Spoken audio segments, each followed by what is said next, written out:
But I want to get right to our panel because tonight is about navigating the music business in LA, and we have three people that will bring very unique perspective on that issue and on career advice for you.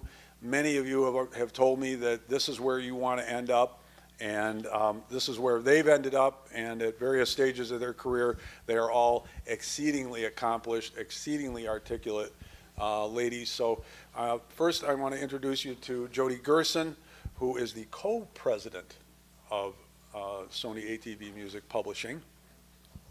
Billboard magazine has named her the second most powerful woman in the music business 2 years in a row. Kelly DiStefano was before Bandier program, but a management and accounting major and music industry minor, and Olivia Zaro, as you know, graduated 2 years ago from the Bandier program and has had a remarkable career, including having been mentored by Jody and having really mastered, I think, this navigating Los Angeles music business. But I think being in a hurry and being ambitious got me where I am today.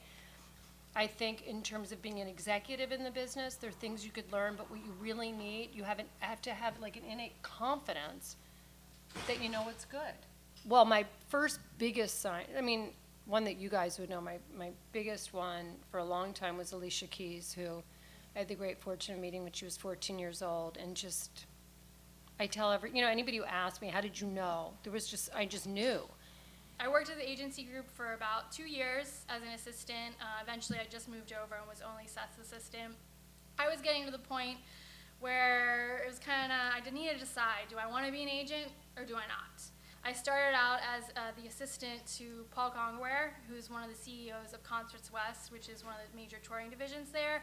As well, that was half my job, and then the other half was working within the touring division on actual tour-related stuff, not executive assistant related, because I really didn't want to be somebody's executive assistant, but I was willing to take the position because it was half and half, so I knew it would get me to where I wanted to be. I would also suggest persistence. I know that's helped me multiple times, just not giving up, nagging people.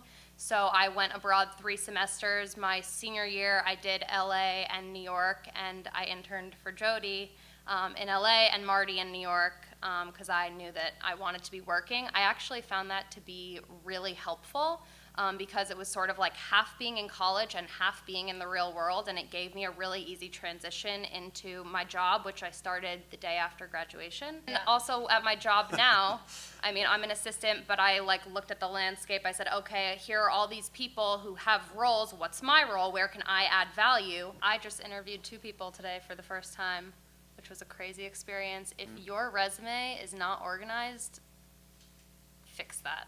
Use your position, use wherever you are to get to the next step. Not obviously, and make sure you get your job done, but having a situation in the music business, it's better being in it than being out of it. I just think that there's so much opportunity. It might not be in the traditional sense of getting a job in a company. I just think there's a lot of opportunity. And I would agree. I think that's one of the things that opened my eyes a bit, because when I was in college, I didn't realize the number of jobs that you could do and be involved in music. You can go on the road as a production assistant and work your way up that way. You can go work at a venue. There's just so many things. You just have to figure out what you're interested in, or try a few things and figure it out that way. But there really are so many ways for you to find your niche and what you want to do and be involved in this business.